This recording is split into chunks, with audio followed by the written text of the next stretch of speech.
أبو الدرداء سيد من سادات الأولياء رضي الله عنه، من عباد أصحاب النبي صلى الله عليه وسلم، سمع وهو في تشهده يقول: اللهم إني أعوذ بك من الشك والشرك والشقاق والنفاق وسوء الأخلاق.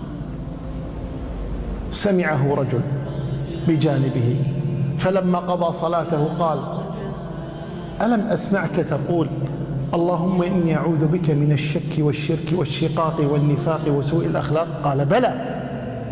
قال: أنت صاحب رسول الله صلى الله عليه وسلم وتخشى على نفسك من النفاق؟ قال: إي والله، إليك عني لا تغرني، والله إني لأخشى على نفسي من النفاق.